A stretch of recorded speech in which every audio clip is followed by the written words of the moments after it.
It's be seen, but then be seen being seen. Okay. Right? Like, you're going to sponsor an event, Yeah. and it's cool that you just showed it to the 400 people at the event. Yeah. The bigger impact is to be seen sponsoring the event by the 20,000 people who are on social or wherever they are. Yeah. Right? So you always want to think in terms of rings. Yeah. And email is a really great way to drive, to take the blog content you're already writing and send it out and remind people of it. If I have something I need to get out, email is the way it's going to do it. Sure. And I mean, email doesn't even have to be email marketing. Yeah, like anything. Think of 12 people that you want to talk to Yeah. and send them an email. Yeah.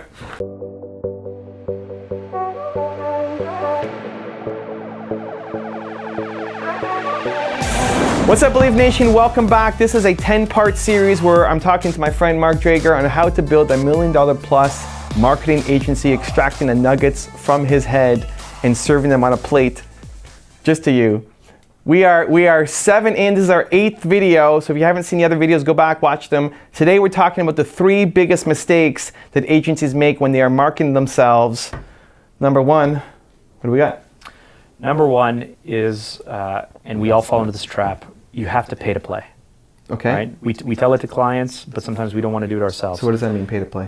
What it means is if you want to be seen by people, you have to pay someone to do so. Right? If we think back to the old days, there was radio, there was television. People paid money to show it. Yeah. Then the internet came along and we thought, okay, well, we can create a viral video, we can blog, or we can do all this free stuff and people will just find us. Okay. But truthfully, if you want to save time, if you want to find the right people and you want them targeted, you have to lean on Google Adwords, right, which is pay-per-click, where you can have the different ads that you want based on different search terms. Yeah. People come in and they find you.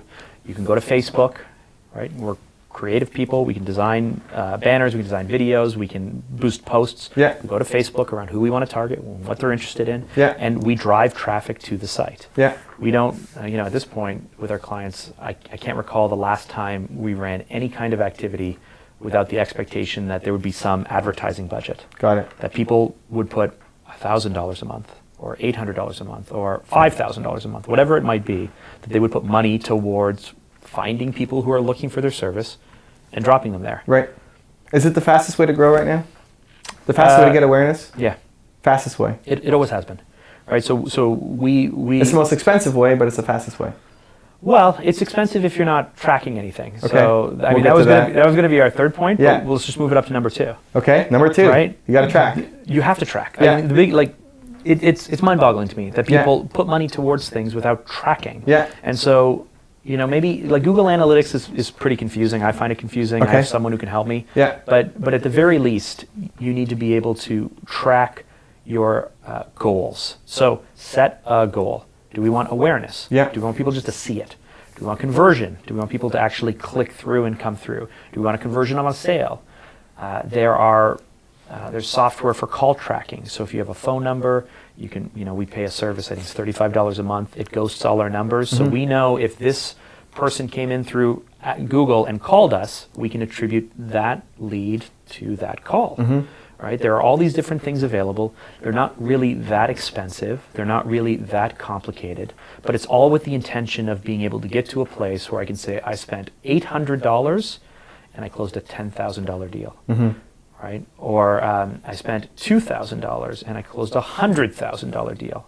Yeah, I mean, there's a lot of wasted bad leads in there, and it's like $8 here and $10 there and all this stuff. But then the client comes along, that's the client you want. You win that client, you keep them for 5 years, that client refers you to other people, and year over year, it grows your business. But people, 1, are not willing to spend money on it, and they should. And then people, 2, are not tracking as much as they can, and they're just wasting money on stuff. Would you fly, would you fly across the country, stay in a hotel for a few days, speak at a tour, with the intention of closing a deal and then coming back and never tracking would you do that? Right. Or would you say, no, I want to meet 3 people and I want one of those 3 people to turn in something. If that happened, it was successful. It was worth the $4,000 investment. Right. Right. I wouldn't do that. I don't like. Yeah. So why, when you're spending money with Facebook or with Google or with any kind of activity, would you just put money in because you kind of know sales are happening and not worry about what it's costing? And of all your broken. marketing tactics, it's the easiest to measure versus a TV spend or a radio spend or something else. Yeah, I mean, it should be. Right. Right. So would you say that every agency now needs to have that capability either in-house or be working with somebody to help them? So I'm a bit biased. Yeah. I think it's the only thing that matters. So you can't. So when we started off by saying you have to be able to understand and drive value for a client, Yeah. how do you explain what that value is? Right. If you don't know kind of what's happening. So if you're a creative agency and you're in charge of branding, Yeah. well, I mean, you've succeeded if you've created a really great brand. So you Okay. don't really need analytics. Okay. But if you're responsible for any kind of lead generation, any kind of spend, any kind of activity that you can and should track, it's core, right? Like, it's not good enough that you created something that made people feel good. Right. But Unless if that's the intention. if you're a creative agency, are you not testing any of the stuff on an audience? You may, if the client is interested in that, but But you're not forcing it as an agency to say, hey, well, let's get some No. feedback? Okay. not typically, because if you're doing closed panels, people don't have a tendency of telling the truth. Got it. And it's very skewed. And if you're doing open online surveys or driving traffic in certain ways, I mean, if you're doing a name or something and willing to test it, then that Yeah. could be a great way, leveraging PPC to drive traffic. And Top 3 places in order of where I should be spending money right now. I still believe that Google Adwords is the number one platform to start with. Okay. Because Now, because intent? because search intent is there, Yeah. which is very, very important. Yeah. Through negative keywords, you can tighten up your campaign Okay. very, very well. You can target your geography. You can decide your ad spend. I mean, the larger, more national you go, the more cities you're in, the more Right. generic you go, the more money it costs. And you're still doing this for Phanta? Oh, yeah. Yeah. Yeah. I wish I could spend more on it. I mean, we're in a pretty niche industry, but we also pick the terms and the services Right. that we know we like. Convert. So you're tracking your data. Right. Right. So as a marketing agency, though, we don't buy marketing agency. Okay. We don't buy design agency. Okay. We don't buy branding. So how do people pick? We pick based off of the terms that we know we have a very high likelihood of closing Okay. based on competition. Got it. So there are a lot of marketing agencies, but if someone types in marketing agency or marketing agency Chicago, Right. like that is a very generic term. If someone Okay. was looking for It's a waste of money. photographer, video production company, lead generation company, landing page design company. Right. Like those are so specific that they can come in, you can talk about that one tiny project, Right. you can impress them with what you're doing and then grow them into a bigger company. Now, you used to do videography as your main business before you expanded. Video production. Video production, sorry. Did you take out ads for video production, Toronto, Oh, yeah. video production From the marketing? And that converted for you? Yeah, I mean, so we can go back to the glory days of SEO, but we became $1 million company based off of SEO before the good days of Penguin too. But AdWords is still a part of that piece, no? It was only Well, SEO? So, in the old days, you used to be able to invest in blogging and content and linking. Right. And then you can start to rank. Like Yeah. we at a time, we ranked above Wikipedia for the term video production. Right. Right. Like we ranked very, very well. And I think we had 35 number one keywords. Okay. So in the fall of those days, let's put those behind us. AdWords has become more competitive. It costs more, but you have more data to track than ever. And so if you're in the type of business where your average sale is $400 or $500, you don't want to be spending too much to acquire that client unless it's going to lead to more. Right. If your average sale is 5 or 10 or 50 or 100 or $200,000. So you're trying to more than break even off your AdWords? Yeah, so I'm not sure I understand the question. What do you mean? More than break even? So Like you want a return on your investment. right, but some people look at AdWords. It depends on the industry. So I was curious about yours. Yeah. They see AdWords as break even. If I break even off my AdWords campaign, it's awesome because I keep that customer. There's referrals. There's repeat business. Oh, for sure. So, so what do you think in terms of how much you want to spend? Is it I want to spend up to how much I'm going to make off the first gig with them, or up to half of what I'm going to spend on the first gig with them? Like if I make $500 Yeah. per client, So if you make $500 per client, Yeah. you really want to focus on return on advertising spend. right? Because it's not and enough. your cost of acquisition. But what Because if we're they stay in a with me? really, so then that falls into lifetime value of client. Right. Yes. So if you can calculate your lifetime value of client, Right. then you still want to right size that because your margins are so little. Okay. Right. So if you're dealing with and like in my opinion, if you're dealing with anything of multiples of tens of thousands of dollars Yeah. per closed client, Yeah. then you're willing to go much looser Yeah.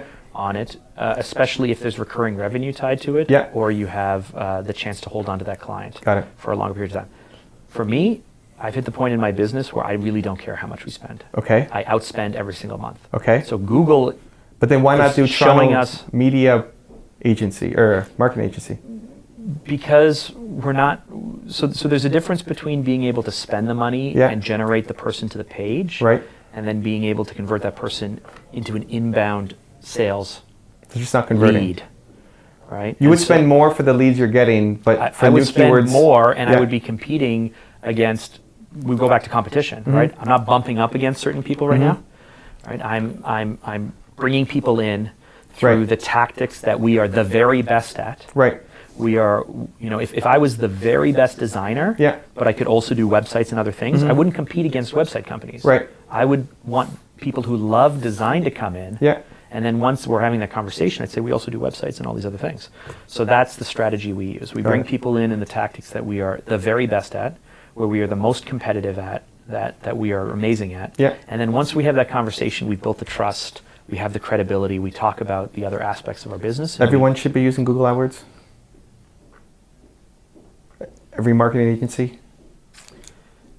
provided it doesn't, by month 3, prove Well, we're doing Not to work. We're doing number 2, which is analyzing. tracking. Like you may not. I mean, probably yes, won't- yes, everybody should do it. Right, and until track. until it proves Right. that it's not working. Number 2 is Number 2 would be Facebook. Facebook, and number 3. But there's no number 3. Google, No, Facebook. I mean there's 2 platforms, right? There's Google and Facebook. So Okay. within Google, you should be doing AdWords to a landing page. Yeah. You should be doing remarketing because it's so cheap, it's so affordable, it's so simple. Yeah. And remarketing is just introducing display banners to I think those. is that our third point? Remarketing. No. Oh, what was No. our third point? Something else. Okay, good. So you should be doing remarketing. AdWords. You should be doing remarketing. You're a creative agency, so if you can design something, or you're an agency. Yeah. I mean, it makes sense to get into YouTube pre-rolls, if you ask me, from a remarketing point of Right. view or an awareness. It makes sense on Facebook to do an awareness campaign or a conversion campaign. Okay. The idea of boosting likes Right. Nothing. is a terrible Useless. conversion Yeah. rate. And it's the easiest one to because they promote it so hard. Yeah, but what do likes tell you, right? Like, Yeah, likes yeah, don't tell yeah. you anything. I want people It's who want to work vanity with me. metrics. Vanity Right? metrics. Yeah. So those are the areas that I Yeah. would suggest. Okay, so- The one we skipped was email marketing. Oh, the third one. Okay, we're gonna skip that. So Google number 1, Facebook number 2, Yeah, and then remarketing Well- on the various platforms number 3. exactly. And then make sure you're tracking and analyzing everything. Yes. That's point 1. Point 2 is tracking, and then point 3 you want The to talk about biggest email. mistake people make Is under leveraging email, got it. Okay. right? So Tell me about it. email marketing, I mean, I don't know how many times MailChimp and all the other suppliers can say it's proven to be the very best thing. Yeah. It's the very best converting, potentially lowest cost, Yeah. under leveraged resource that exists for a business. And what's the best way to grow my list? So the size of your list is irrelevant. Targeted list. Whether people love you, believe in you, like you, follow you, part of your tribe is what matters most Right. than anything What's my else. best tactic though to get those people on my list? So it's to offer value. I mean, it comes down to value. So if I'm building, so as a marketing agency, most of our people within our target persona list, and most others will be the same. It's friends of the brand. So these are people who know you, love you, believe in what you have to say, believe in what you have to do, but make no mistake, they will never refer you. They will never buy anything off you because they're like a professor or a student or whatever. But they're still important. They're friends of the brand. Then there are your clients, people who are your clients, who can work with you and believe in you, and then there's your competition. Now, your competition is either competition, or if you're a thought leader in the industry, there are people who are learning from you. Right. And why not teach those people? Sure. Right? It's great to elevate yourself as the leader. And this is a monthly email, a weekly email? What are you sending out? So it depends on the resources you have in-house. Right. Consistency is everything. Consistency is everything, right? Like in YouTube, Oh, yeah. they've been shouting for years. Like, Yeah, if you yeah, only yeah, do yeah. once a month, Yeah. do once a month. Yeah. If you do 5 times a week, do 5 Yeah. times a week. Yeah. Consistency is everything. So you need to be able to know you have to decide, is the content I'm releasing, and this is the same for blogging as well, but is it for my friends? And then what do they get out of it, right? People come because they want to be entertained or they want to be informed. Yeah. So what do they get out of it? Is this for my current client base? Is this for my competition or the people who are in my industry? Yeah. Because I want to teach them something. And so when you're releasing this content, how much can you write? Is it written? Or is it video? Is it photography? Is it sharing really amazing case studies, but not boring case studies, but like Yeah, the story bring it behind away the from work it. you're doing? Yeah, yeah. Is it about your struggles as in growing your business? Yeah. Anything that you can do as a YouTuber or Yeah. Instagrammer, you can release very, very In well email. through email. Yeah. It's a great platform. So would you do can an ad look- campaign on PPC to build your email list? Is it that valuable? Like, would you spend money, or is it just something that you'd put on your website? Say, hey, here, download our white paper as a lead magnet kind of thing. But like, do you pay to Yeah. get it? Would you pay? We don't typically do a lot of gated stuff for ourselves. Okay. So, But you you might know, for we have clients. tested with a HubSpot like driven campaign. So Yeah. we've gone through HubSpot. We've done the drip nurturing, and Yeah. and we were able to grow our list a little bit, Okay. like from 600 targeted people to like 1,000. Okay. But it wasn't even as successful as if we want to do if we just really want to build our list. Yeah. Then have a really great blog, Yeah. because the blog content is in line with the email marketing. Right. Potentially start an activity like Instagramming, like live stories, like the way that you do. Right. YouTubing. But you're not doing this stuff. I'm not doing. So this. who goes This on is your how you- list? Like clients, you add them to your list? Like somebody who Yeah. signed up as a client, you put them on your email list? Yeah, so So and then it- what's your frequency now? Once a month? Once a quarter? Oh no, far less than that. We send it out maybe twice a year at this Twice a point. year. And so it's like what you're Right. most proud of, your work, We thought leadership. We're not great at this right now, Yeah. because we are. It's the most underutilized marketing tactic. I'm gonna be honest with you, like, and I know it sounds like an excuse. The last Yeah. 8 months we've been like really busy. It's a good problem to And have. so, yeah, I know, but this is something that bothers me. I Yeah. would love to be able to do that. But and to even do doing that twice a more. year is better than zero, right? So what we do is we try to look for every opportunity to try and make things as personal and brand feel as possible. Right. So for example, 3 or 4 years ago, Canada came out with a anti-spam legislation. Yeah. It basically really, really strict rules that said businesses cannot email anyone unless if you're a client or Yeah. they have expressly given permission. I Right. think Europe has something similar. Okay. So am I on your list? You may be. Okay. I don't know. I don't know. Whatever. Let's see. That's fine. But when we sent out that thing, we sent out like the cheekiest. Like everybody sends it out. You Please legally opt have in. to. Yeah, we're yeah, like yeah. we're gonna make this thing. People are gonna love us Fun. or hate us. Yeah. So we sent a picture of the team. I think our H1 was like do we look like a bunch of spammers? Of course not. And it was just the longest. I was basically making fun of the legislation. Yeah, okay. We had I had 15 people email me personally to be like, that was amazing. I Right. loved it. It was great. Right? And- But it's a boring legal Yeah, information. yeah. But it was and it's fun. not a giant list. It's not like 20,000 people on this list either. It's like No. customers and Yeah, customers and people. So I always go through and I actually manually update my list because Right. I'm constantly being So introduced who's to on people. who's on the list? Like types of people that you put on the list manually. Yeah. Customers? So I manually put customers on the list. Yeah. That's it. That's all you can legally do in Canada. Oh, okay. That's all you can. So legally every do. customer you've worked with gets on the list, and twice a year they get an email from you talking about projects, what you're excited by, that kind of stuff. Yeah, or if we're trying to boost some awareness for a specific event or that we're sponsoring, Got it. right? So there's also the idea of, and I don't know if this is something people don't do, but it's be seen, but then be seen being seen, Okay. right? Like you're going to sponsor an event, Yeah. and it's cool that you just showed it to the 400 people at the event. Yeah. The bigger impact is to be seen Yeah. sponsoring the event by the 20,000 people who are on social or wherever they are. Yeah. Right? So you always want to think in terms of rings. Yeah. And email is a really great way to drive, to take the blog content you're already writing and Yeah. send it out and remind people of it. To say, hey, my team had here are the top 10 photos from our Instagram thing, and Yeah. just send that out. Yeah. Right? Like it's this extra play that you can go into. And of course, if you're a more traditional business, offer codes, discounts, Yeah. sales, all that stuff. You're not going to do that as I a love marketing email. company. Like I have 1.6 million at the time of this filming on Do you now? subscribers on YouTube. Last time I talked to you, you had like 8,000 people. No, on YouTube. On YouTube. Oh, okay. But and For email, email is that. coming up on 100,000. Okay. Almost there, like 97 or 98. Yeah. But if I have something I need to get out, email is the way it's going to do it. For sure. Yeah. And I love what you do about it because I mean I can tell the emails that are a little bit more structured, and then I can see the ones where you're just like, Telling a story. hey, everyone, it's Easter weekend, Yeah. and my friend Mark needs to start a YouTube Yeah, video, that's good. and you need to go That out was and good. you just blast Yeah, everyone yeah. this thing. So, but email is totally under-leveraged, and it's something that.